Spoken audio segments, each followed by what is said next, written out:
Assalamualaikum warahmatullahi wabarakatuh. Alhamdulillahilladzi hadana li hadza wa ma kunna linahtadiya laula an hadanallah. Asyhadu an la ilaha illallah wahdahu la syarika lahu wa asyhadu anna Muhammadan abduhu wa rasuluh. Allahumma salli wa sallim wa barik ala hadzal nabiyil karim nabiyyina Muhammadin sallallahu alaihi wasallam wa ala alihi wa sahbihi wa man tabi'ahu ila yaumiddin. Amma ba'du fa ya ibadallah ittaqullah li anna Allah ta'ala yaqul fi kitabihil aziz wa huwa astaqul qailin ya ayyuhalladzina amanu ittaqullaha haqqa tuqatih ولا تموتن إلا وأنتم مسلمون فإن أحسن الحديث كتاب الله وخير الهدي هدي محمد وشر الأمور محدثاتها وكل محدثات بدعة وكل بدعة ضلالة وكل ضلالة في النار. Alhamdulillah, segala puji bagi Allah Subhanahu wa taala, Tuhan semesta alam yang telah memberikan kita nikmatul iman wal Islam wa sihhatil badan, sehingga pada kesempatan kali ini kita bisa melaksanakan ibadah salat maghrib berjamaah disambung dengan berhalaqah bersama dalam rangka membahas agamanya Allah Subhanahu wa taala. Salawat beserta salam mudah-mudahan terus tercurah keharibaan beliau Rasul akhir zaman Nabi Muhammad sallallahu alaihi wasallam beserta seluruh keluarga beliau, sahabat, kerabat dan pengikutnya, serta kita semuanya umatnya, umat dakwah ijabah yang senantiasa istiqamah konsisten dalam menjalankan dan mengerjakan sunnah-sunnahnya hingga akhir masa nanti. Jamaah sekalian yang dimuliakan oleh Allah Subhanahu wa taala, kita kembali akan membaca kitab Taisirul Alam Syarah Umdatil Ahkam karangan Syekh Abdullah Al-Basam sampai kepada hadis nomor 96 ya. Bismillahirrahmanirrahim. Qala al-muallifu rahimahullahu taala wa nafa'na bihi wa bi'ulumihi fid dharaini rabbana shrah lana sudurana wa yassir lana umurana wahlul 'uqdatam min alsinatina yafqahu aqwalana amin ya rabbal alamin. Al hadisus sadisu wa tis'un, hadis yang nomor 96. Mata saya itu kalau pakai kacamata buat baca malah enggak bisa, itu heran. Wa an Jubair bin Mut'im radhiyallahu ta'ala anhu, dari Jubair bin Mut'im, semoga Allah ridha kepada beliau. Qala, beliau berkata, sami'tu an-nabiyya sallallahu alaihi wasallam yaqra'u fil maghribi bit-tur. Aku mendengar Rasulullah sallallahu alaihi wasallam itu membaca Al-Qur'an dalam salat maghrib, ya, membaca dengan dalam salat maghrib dengan surat At-Tur. Surat At-Tur kita ketahui termasuk min tuwalil mufassal, termasuk surat mufassal yang panjang. Surat mufassal itu dimulai dari surat Al-Hujurat, diakhiri dengan surat An-Nas. Itu dibagi menjadi 3 kelompok. Tuwalul mufassal, mufassal yang panjang, mulai dari surat Al-Hujurat sampai kepada surat Al-Mursalat. Kemudian ada ausatul mufassal, ya, atau wusatul mufassal. Ada yang pertengahan, yaitu dimulai dari surat An-Naba sampai surat Al-Lail. Kemudian qusarul mufassal, mufassal yang pendek. Surat mufassal yang pendek itu dari Ad-Duha sampai An-Nas. Itu dibagi-bagi. Biasanya Rasulullah sallallahu alaihi wasallam itu kalau dalam salat maghrib membaca surat qusarul mufassal, surat-surat pendek. Biasanya dalam salat maghrib, yaitu biasanya yang sering itu adalah surat Qul ya ayyuhal kafirun dan Qul huwallahu ahad di salat maghrib. Biasanya kalau tidak surat itu ya surat-surat lain, tapi mulai dari Ad-Duha sampai An-Nas biasanya. Tapi Rasulullah sallallahu alaihi wasallam kadang-kadang membaca surat panjang. Kalau dalam Sahih Bukhari ini Rasulullah sallallahu alaihi wasallam membaca surat At-Tur yang panjang, termasuk dalam kategori surat mufassal yang panjang. Dalam surat riwayat Imam Nasai, Rasulullah sallallahu alaihi wasallam pada salat maghrib membaca surat Al-A'raf. dibagi 2. Surat Al-A'raf itu kita ketahui ayatnya itu 200 lebih ayat. Kalau dibagi 2 berarti 100-an ayat di rakaat pertama 100 ayat lebih ya. Kemudian di rakaat kedua 100 ayat lebih. Kalau kita membacanya seperti membacanya Syekh Misair Rasyid Al-Afasi atau Syekh Abdurrahman As-Sudais, ya sekitar 1 jam seperempat menit selesai. Ya, lihat YouTube kan. Saya untuk ngetes itu lihat bacaan Al-A'raf Syekh Abdurrahman As-Sudais komplit full, ternyata 1 jam 13 atau 15 menit. Prakteknya begitu. Lah kalau maghrib kemudian waktunya pendek, mulai dari ghurubus syams sampai ghurubus syafaq al-ahmar, jadi mulai dari tenggelamnya matahari sampai hilangnya atau tenggelamnya mega yang merah di atas angkasa. Yaitu kalau kemudian di Indonesia maupun di Saudi Arabia hampir nggak jauh beda maghrib dengan isya itu waktunya, ya sekitar 1 jam, ya 1 jam seperempat, 1 jam 20 menit atau 1 jam setengah. Maka Rasulullah Shallallahu Alaihi Wasallam menghabiskan hampir seluruh waktu maghrib untuk melaksanakan sholat.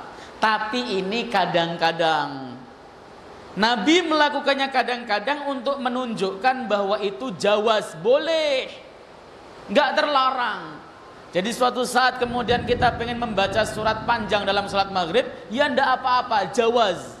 Hanya saja seorang imam tetap harus memperhatikan kondisi fisiknya si makmum.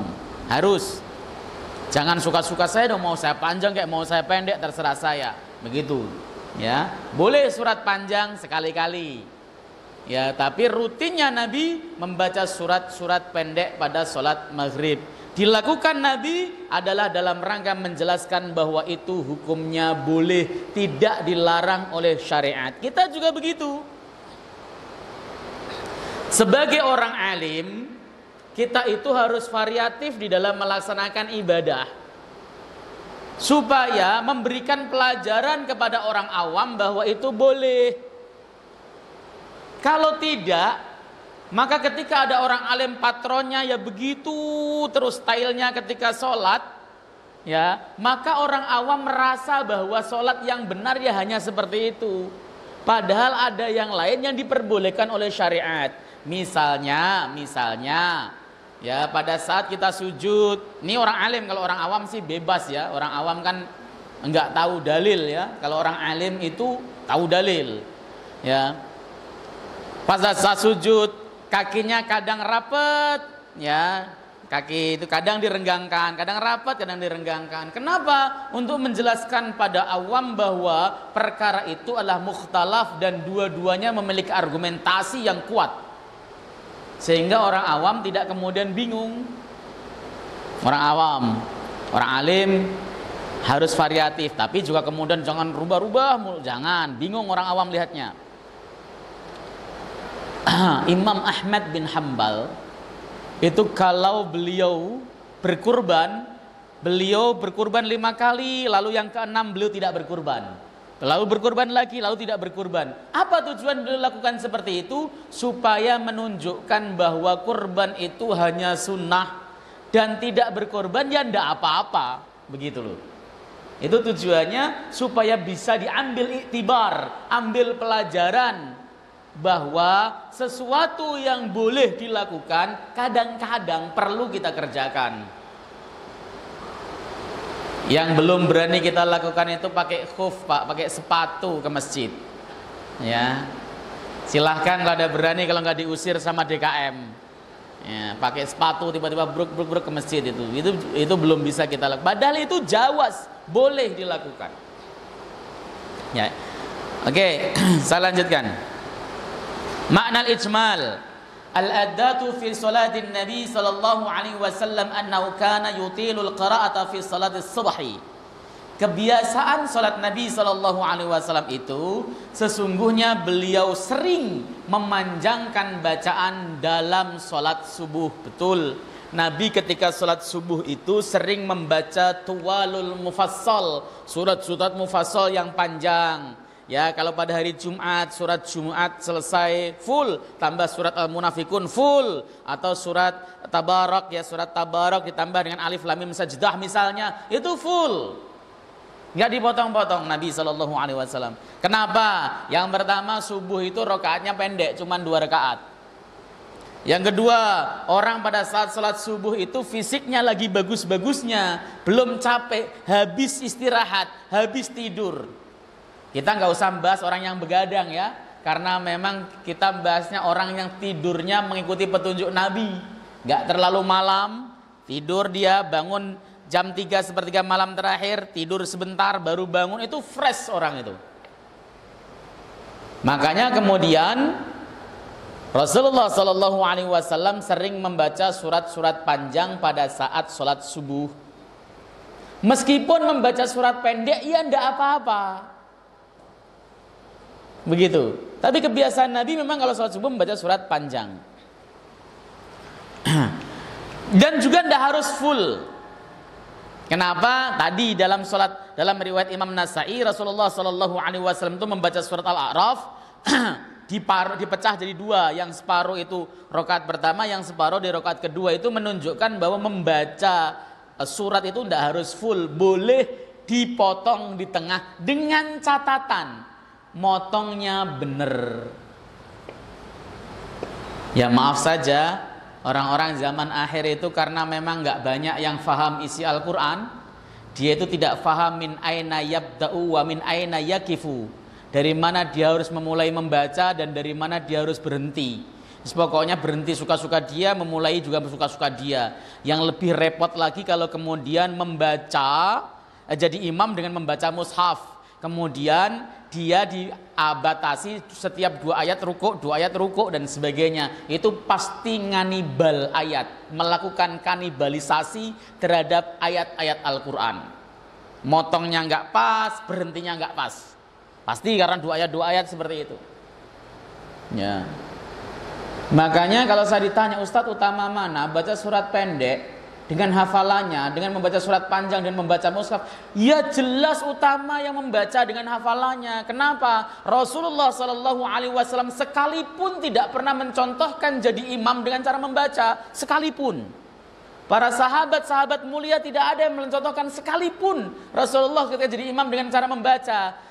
Dalil kebolehannya itu ada dalam Sahih Bukhari, yaitu seorang budaknya Sayyidah Aisyah namanya Zakwan. Beliau jadi imam, menjadi imamnya Sayyidah Aisyah dengan cara membaca. Itu dalil kebolehannya. Lah kalau antum pengen memiliki kualitas seperti budak tersebut, ya silahkan.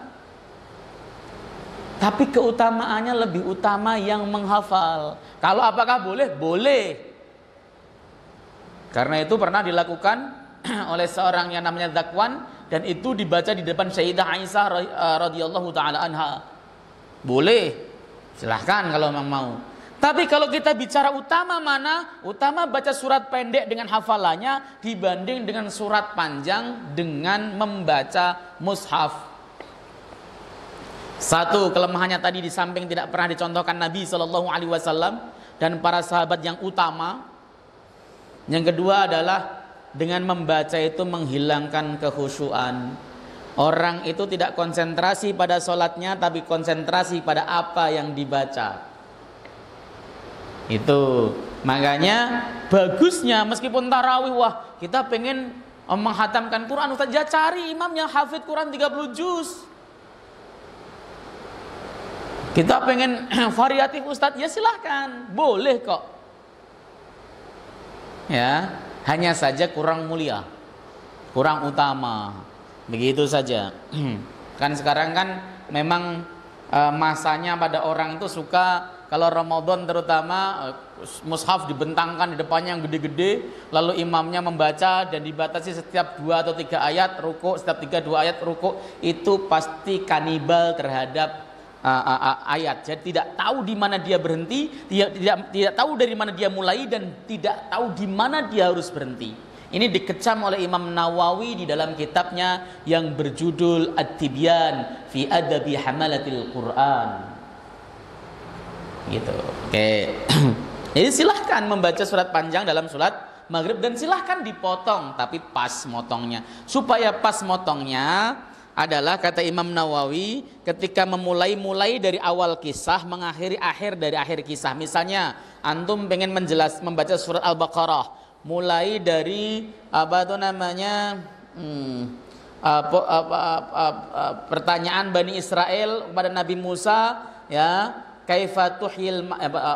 bagaimana mereka minta petunjuk kepada Allah Subhanahu wa taala tentang proses pembunuhan atau terjadinya proses pembunuhan dan siapa yang melakukan pembunuhan pada saat itu. Lalu kemudian Nabi Musa, innallaha ya'murukum an tadbahu baqarah, begitu itu mulai sampai selesainya tuntasnya kisah itu baru ruku. Itu caranya. Atau kita mulai dari alif lam mim.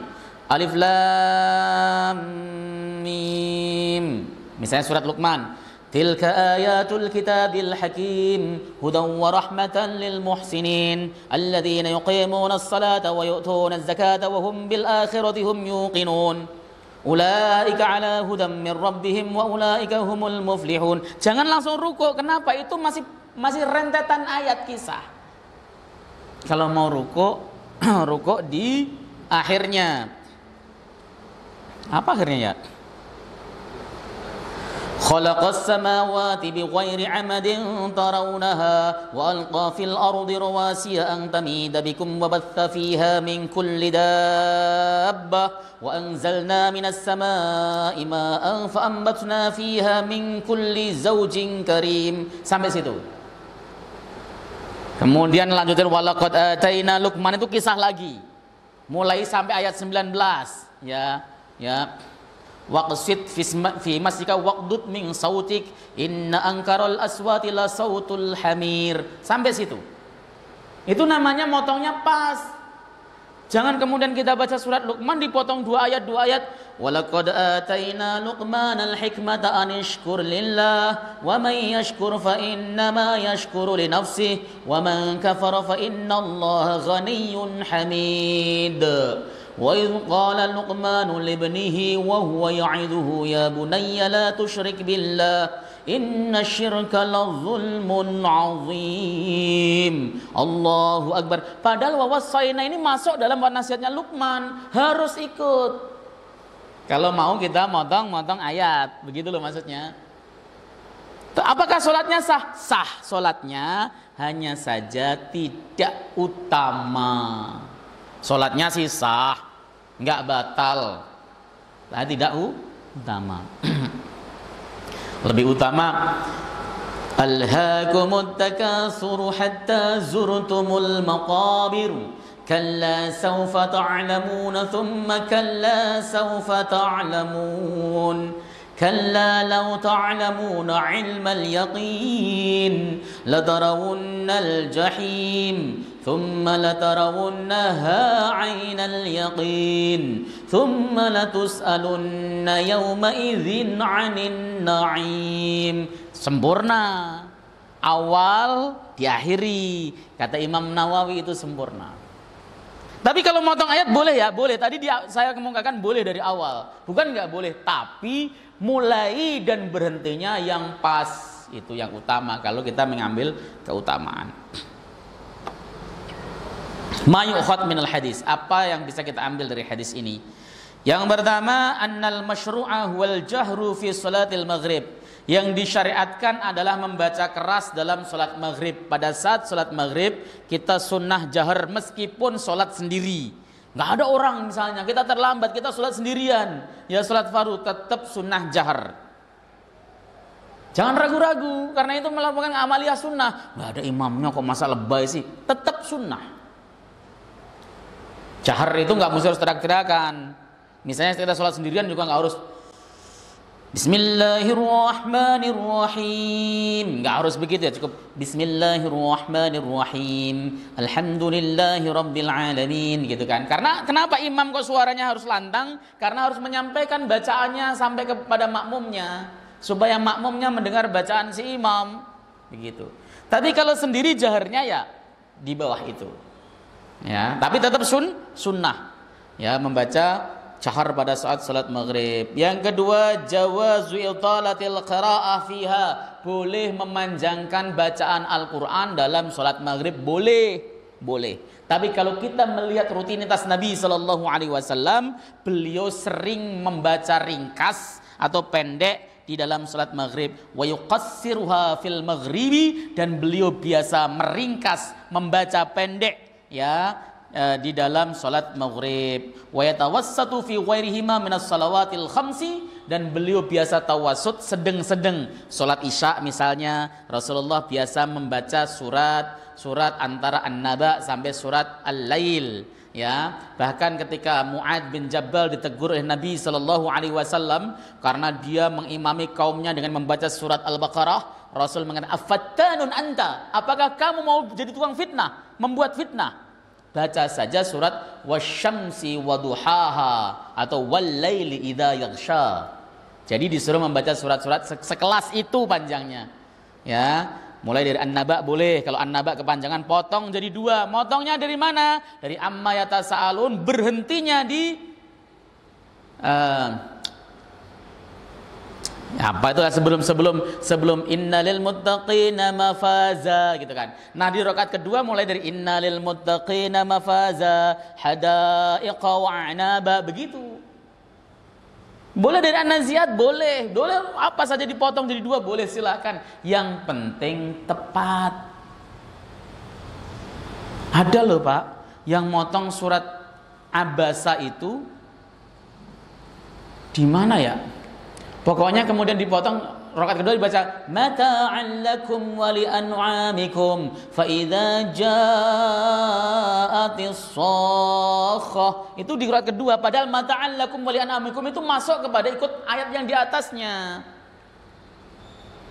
Rakaat kedua mestinya dimulai fa idza ja'atis shakhah.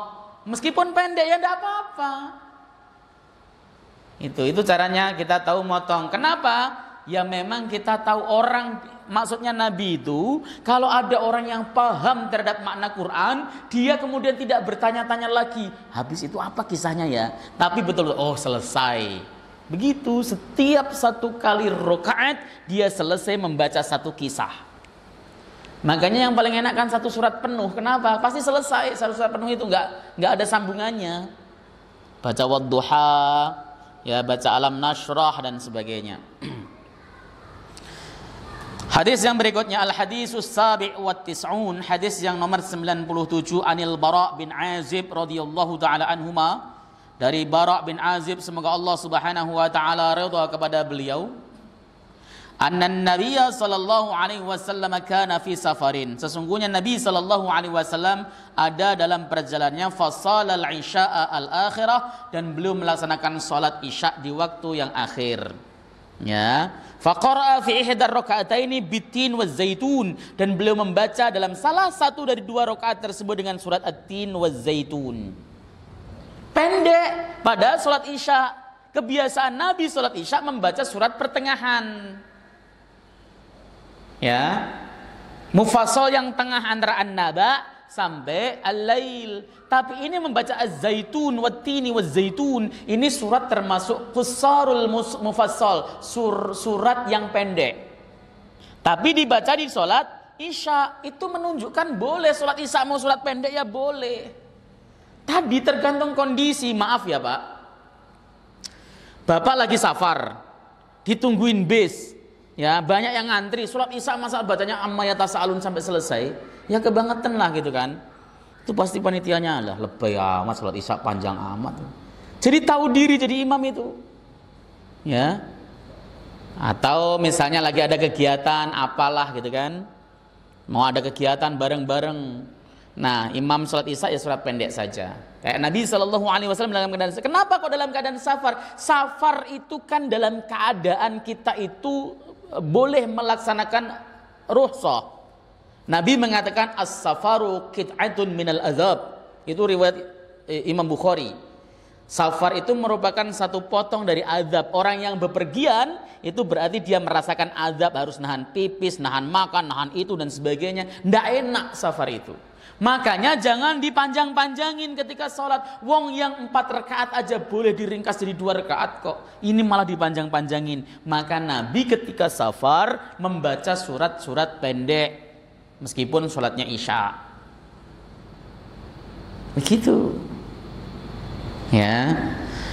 Kemudian fama sami'tu ahadan ahsana sautan au qira'atan minhu, dan aku tidak pernah mendengar seorang pun yang lebih bagus suaranya atau bacaannya dibanding Nabi sallallahu alaihi wasallam. Ya jelas siapa yang suaranya dan bacaannya semerdu Nabi sallallahu alaihi wasallam?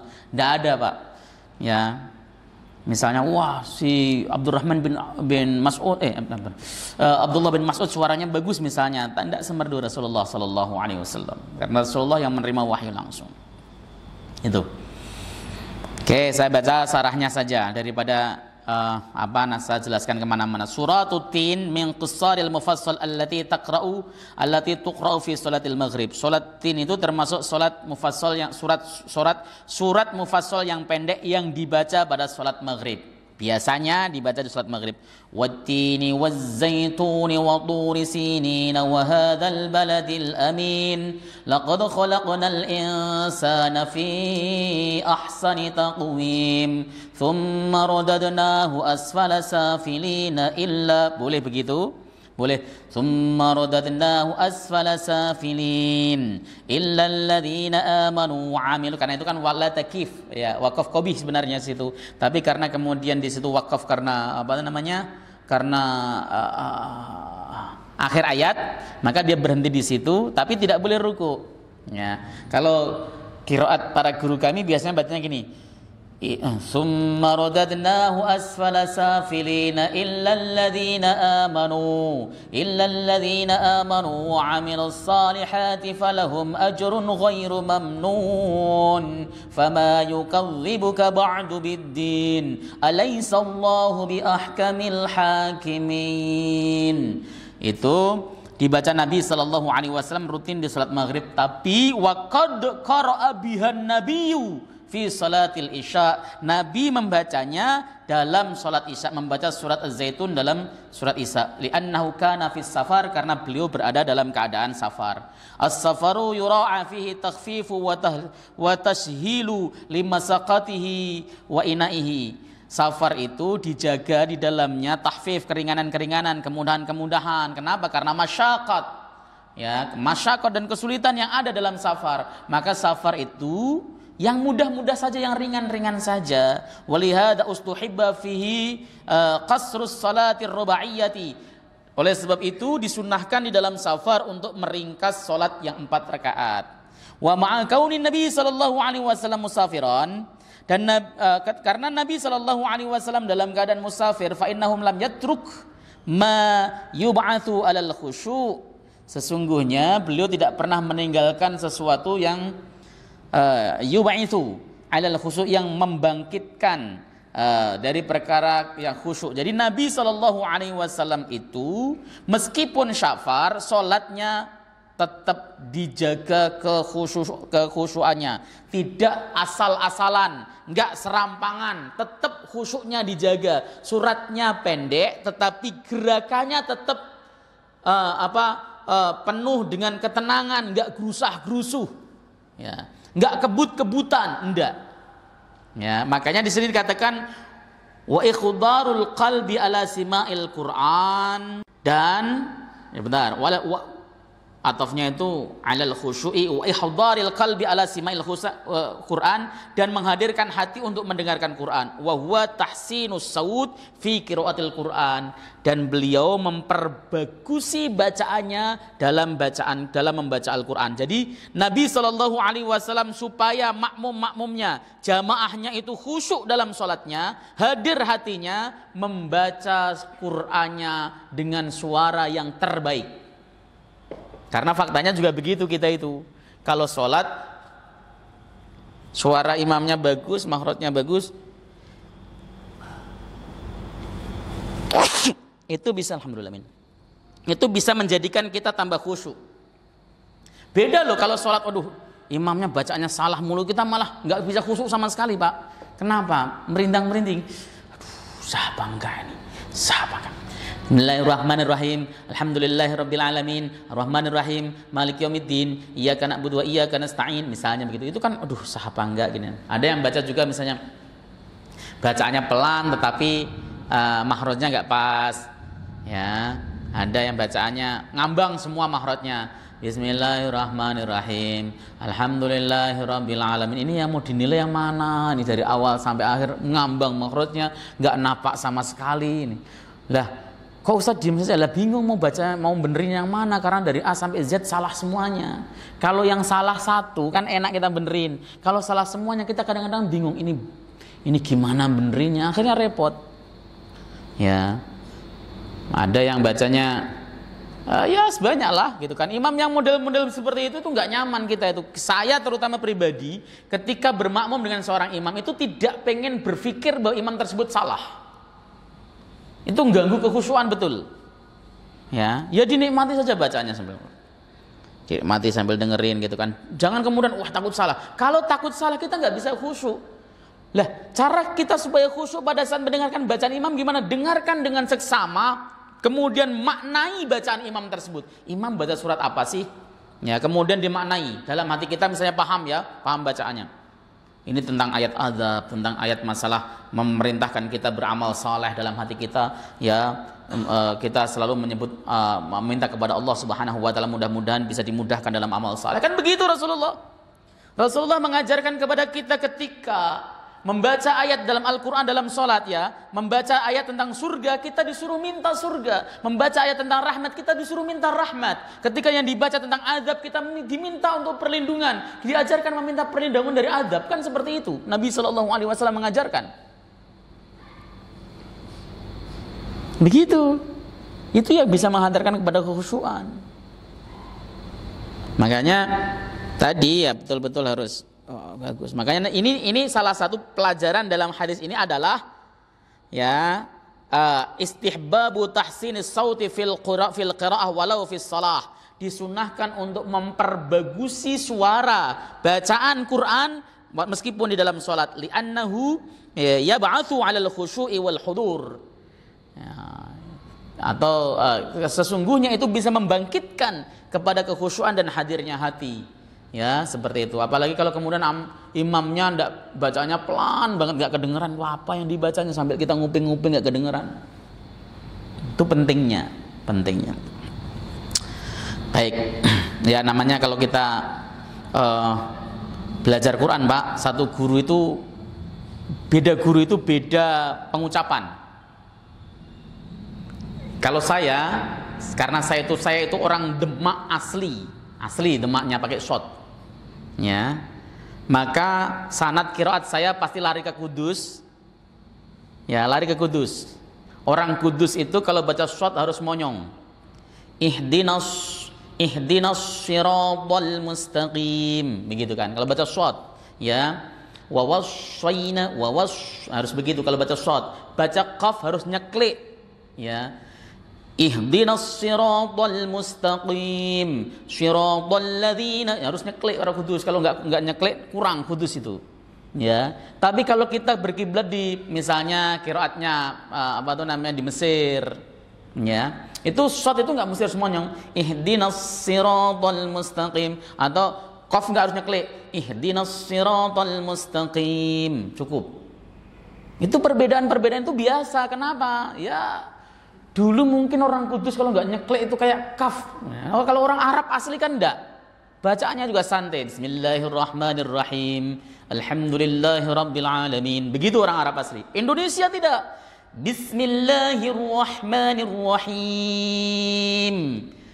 Alhamdulillahirabbil alamin. Arrahmanirrahim. Jadi ketika ain itu harus gitu kan. Syiratal ladzi aja harus begitu kalau di Indonesia itu. Syiratal ladzina an'amta 'alaihim ghairil maghdubi 'alaihim waladdallin. Indonesia. Misal berkali-kali ke Mekah Madinah bacaannya enggak segitu-gitu amat. Ihdinas siratal mustaqim, siratal ladzina an'amta 'alaihim ghairil maghdubi 'alaihim waladdallin. Biasa-biasa, bahkan ada yang suaranya biasa banget ya, tapi tetap karena mereka ngobrolnya pakai bahasa Arab ya pasti Pak shotnya kena. Kalau kita monyang-monyong shotnya nggak kena. Maka wajar kalau kemudian ustadz satu dengan ustadz lain cara mengucapkan membaca Al-Qur'annya beda-beda, ya wajar. Ada yang tahsinnya sampai ihdinas siratal mustaqim, ada begitu, ada yang ihdinas siratal mustaqim, siratal ladzina an'amta 'alaihim, ada yang begitu, ada yang siratal ladzina an'amta 'alaihim, cukup begitu ada. Ya, wajar, biasa. Yang penting tahsin, yang penting bagus. Itu jadi imam itu. Makanya berulang kali saya menegaskan bahwa masjid itu yang megang imam harus imam rawatib, yang diangkat dapat SK itu adalah imam. Kenapa? Supaya tidak sembarang orang boleh menjadi imam. Non rawatib tidak boleh. Begitu. Itu di dalam kaidah apa tuh namanya hukum-hukum fikih. Anda bisa lihat dalam Syarah Bulughul Maram juga begitu. Kemudian pelajaran selanjutnya yang bisa diambil, innal ahsan tahfifus sholati fis safar. Yang bagus itu meringankan sholat di dalam safar, dalam perjalanan, ya. Mura'ata halatil musafirin walau kana indal imami raghbatan fit tatwil. Tujuannya adalah menjaga kondisi si musafir meskipun dia menjadi imam yang didorong, dimotivasi, dianjurkan untuk membaca panjang sholat subuh, sholat isya, meskipun dalam keadaan umumnya dalam keadaan normal disuruh panjang, tapi dalam keadaan safar baca yang pendek-pendek saja. Gitu. Atau pas lagi musim hujan. Ini kalau panjang-panjang ntar takut hujan, gitu kan? Boleh. Atau antum posisinya sholat di tempat yang dingin. Misalnya kalau di Madinah itu kalau pas bulan-bulan sekarang itu kan dinginnya luar biasa, salat subuh itu dingin sekali. Ya, kalau antum jangan mikirin yang anget, kalau dapat di dalam masjid anget, ya karpet kemudian AC-nya itu jadi anget, mengeluarkan di setel anget.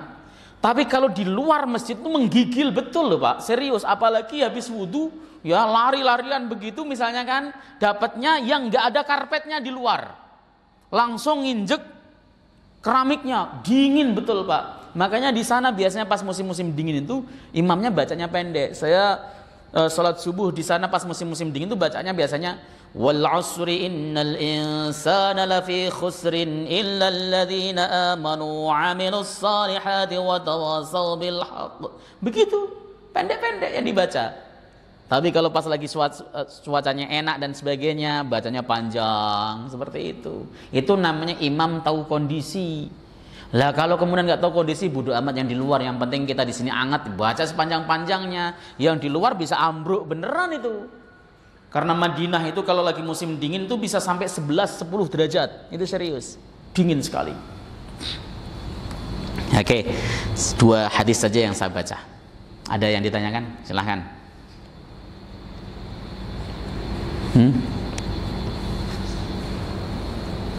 Nggak ada yang nanya, nggak ada yang muskil atau nggak paham atau mau nanya apa bingung gitu kan. Saya nanya aja apa saja yang kalau saya bisa saya jawab. Saya itu tidak semuanya bisa, jangan dikira dan tidak semua jawaban saya pasti benar. Saya berkali-kali memberikan penjelasan atau ya kalau ya Allah, disclaimer bahwa saya jawabannya tidak selalu benar, karena ketika jawaban pertanyaan langsung saya ditanya secara langsung itu berarti saya jawabi berdasarkan ingatan saya. Ingatan manusia itu terbatas Pak. Ingatan saya terhadap bacaan saya, ingatan saya terhadap pendengaran saya dan sebagainya itu semua terbatas. Kadang sesuai, kadang tidak. Apakah Ustadz pernah jawabi persoalan yang menurut Ustadz itu benar tapi ternyata salah? Ya pernah lah Pak, nah manusia. Saya jawabi, saya ingat bahwa di dalam kitab seperti itu, ternyata setelah dibuka kitab, oh kok beda, ya udah salah. Kalau pas lagi salah, saya di majelis yang sama saya jelaskan bahwa itu salah, keliru apa yang saya omongkan. Tapi kalau nanyanya misalnya yang by WhatsApp dan sebagainya, itu biasanya saya sempat untuk cari ibarat dulu, baca kitab dulu, nyari-nyari di lemari dan sebagainya, baru kemudian ketika ketemu dijawab. Tapi kalau pertanyaan langsung itu bedanya ya. Makanya antum kemudian jangan suka menghujat jawaban Ustadz yang kadang-kadang agak sedikit miring ke kiri atau ke kanan dan sebagainya, karena dikasih pertanyaan langsung. Yang namanya juga pertanyaan langsung. Pertanyaan langsung itu kayak ujian terbuka, sulit Pak jawabnya. Begitu, jangan dikira wah harus bisa semua, enggak, itu yang pertama. Enggak semuanya saya bisa jawab. Yang kedua adalah tidak semuanya jawaban saya itu pasti benar 100%. Jika suatu saat Bapak setelah bertanya sama saya jawab A, ternyata Bapak mendapat jawaban lain yang B, enggak usah bingung ya. Tinggal di cross check mana jawaban yang benar, ambil saja. Enggak usah kemudian wah ini berarti ini ustadznya tadi enggak begitu pintar dan sebagainya. Ingatan manusia Pak. Yang manusia itu terbatas, apalagi makhluk akhir zaman yang doyan micin, aduh ampun deh, gampang lupanya gitu. Ada muskil? Silahkan sekali lagi kalau ada muskil. Nggak ada ya nggak apa-apa, istirahat kita. Memang saya mau ke toilet masalahnya. Silahkan di pojok, maju ke depan Pak. Assalamualaikum Ustaz. Waalaikumsalam warahmatullahi wabarakatuh. Saya mau nanya tentang, saya kan kerja di kantor itu sholat imamnya itu suka ganti-ganti. Maksudnya imamnya terserah siapa yang mau jadi imam. Itu pernah sekali imamnya itu cepat banget sampai kita nggak bisa ngikutin imamnya itu hukumnya. Apakah kita tetap ngikutin imam yang sangat cepat itu atau kita boleh memisahkan diri? Cepet banget, imamnya cepet banget atau kita yang lambat banget? Cepat banget Ustaz, sampai nggak Nggak kejar ya? nggak kejar. Nggak kejar, baik. Itu sholat apa? Waktu itu sholat asar. Oh iya, sholat asar biasanya memang begitu. Imam-imam suka ngepot kalau baca sholat asar. Kenapa? Karena nggak didengerin orang gitu kan.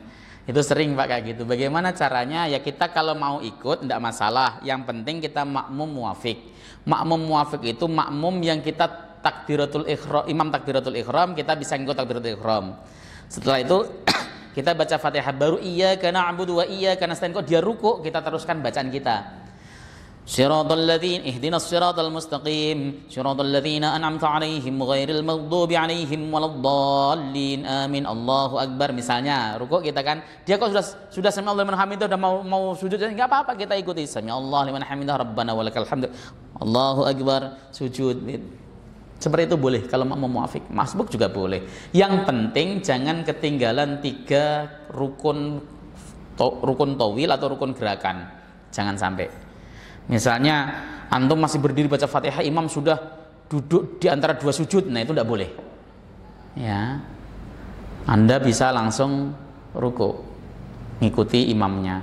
Tapi kalau bacaan model cepat begitu, cara bacanya gimana ya? Saya suka bingung. Saya pernah sholatnya kayak gitu Pak, di belakang. Nah kebetulan karena dia itu ngaji sama saya tegur langsung. Ya, saya tuh sholat gini nih, saya perasaan baru. Bismillahirrahmanirrahim. Alhamdulillahirabbil alamin. Arrahmanirrahim. Maliki yaumiddin. Allahu akbar, tiba begitu ruku dia. Kan kaget kan? Enggak bakal bisa khusyuk terus kemudian ngebut kan? Iyyaka na'budu wa iyyaka nasta'in. Ihdinas siratal mustaqim. Shiratal ladzina an'amta 'alaihim ghairil maghdubi 'alaihim waladdallin. Kebut-kebutan akhirnya kan. Itu terjadi. Selesai sholat, antum itu kalau jadi sopir jangan ugal-ugalan gituin kan. Ya, mending yang masuk jurang ente doang, ente sendiri. Kalau ini 1 jamaah ente bawa gitu kan. Besok baik lagi, bagus bacaannya. Nah, sebulan lagi balik lagi kayak gitu lagi, tegur lagi karena dia ngaji sama saya gitu kan. Kalau nggak ngaji sama saya nggak saya tegur. Gitu Pak, cari. Ya, tetap sah kalau bacaan sholat asar kan kita tidak disyaratkan untuk mengetahui bacaan si imam kayak apa. Ya selagi masih tadi sempurna gerakannya tetap sah. Tapi kalau nggak sempurna main cepat-cepat itu nggak sah. Ya Anda harus mufarokoh, misah, sholat sendiri. Makanya meskipun di kantor mestinya ditunjuk aja. Kalau kantornya tersebut ada masjidnya misalnya, ditunjuk imam rawatibnya. Seperti itu. Karena orang-orang begitu itu Kenapa ya? Kadang misalnya mohon maaf, punya jenggot, itu kadang-kadang malu sama jenggotnya. Kalau disuruh mohon maaf Pak, silakan jadi imam, maju, kenapa? Malu sama jenggotnya kadang-kadang. Saya pernah itu nunjuk imam jadi jenggotnya panjang begitu kan. Ya mungkin dia malu jadi punya jenggot panjang untuk jadi imam. Jadi imam maju pede, baca surat Tabbat Yada itu seolah luar biasa. Tabbat yada abil lahabi wa tab. Allah ya karim. Saya pengen nangis rasanya. Itu fakta. Makanya melihara jenggot itu bagian daripada perintah. Ya enggak apa-apa kalau kemudian kita disuruh maju enggak dan kita enggak qualified, mohon maaf Pak, saya menang jenggotnya doang, bacaan mah jauh. Gitu ngomong aja gitu. Enggak usah kemudian pakai malu-malu kan? Harusnya begitu, harusnya. Kadang juga pakai baju muslim kayak baju saya, pakai baju koko terus kemudian pakai peci haji, juga malu kalau disuruh nggak mau maju. Ya. Pulang dari mau pulang ke kampung saya waktu itu naik bis di terminal Rawamangun. Saya biasa kalau pulang kampung kan pakai celana jeans sama pakai kaos sama jaket, pakai topi gitu kan. Pas sholat maghrib, nah ada bapak-bapak itu pakai peci putih, jenggotnya panjang, pakai koko, mantap nih kelihatannya nih. Saya dorong beliau untuk jadi imam. Setelah kemudian jadi imam, bacaannya masya Allah Pak, Fatihahnya berantakan luar biasa. Bismillahirrahmanirrahim. Alhamdulillahirabbil alamin arrahmanirrahim maliki yaumiddin. Iyyaka na'budu wa iyyaka ya Allah ya Rabbi gitu kan. Saya habis itu bersumpah dalam hati saya, kemanapun saya berada ya, kalau bertiga berdua saya jadi imam. Nah, bodoh amat, saya merasa saya yang pinter, dia ndak gitu kan. Kenapa? Pengalaman berkali-kali begitu. Makanya mau di bandara, di terminal, di mana stasiun, di mall dan sebagainya, saya jadi imam terus. Maju memang sengaja. Mau pakai peci, yang mau pakai peci atau nggak pakai peci, saya tetap maju jadi imam. Kenapa? Ya saya sudah punya jenggot, sudah meyakinkan. Begitu. Itu serius. Ya. Antum nggak percaya ya? Waktu saya ngantar jamaah umroh kemarin ke Taif, itu saya jadi imam di masjid Taif. Ya. Dia model di Mekah Madinah itu muadzinnya dia, iqomahnya dia, imamnya dia kan begitu kan. Nah pas iqomah dia nyuruh saya, apa mungkin karena jenggot saya panjang ya gitu kan. Ya. Tapi saya pede aja, nggak kemudian disuruh ya siap maju. Itu harus begitu Pak kalau di terminal dan sebagainya, jangan gampang percaya sama orang. Mending kita percaya pada diri, oh saya sudah pernah belajar kok, bismillah maju. Gitu, seperti itu untuk menyelamatkan sholatnya banyak orang. Cukup ya, mudah-mudahan manfaat kita menghadiri majelis. Subhanakallahumma wa bihamdika asyhadu an la ilaha illa anta astaghfiruka wa atubu ilaik. Assalamualaikum warahmatullahi wabarakatuh.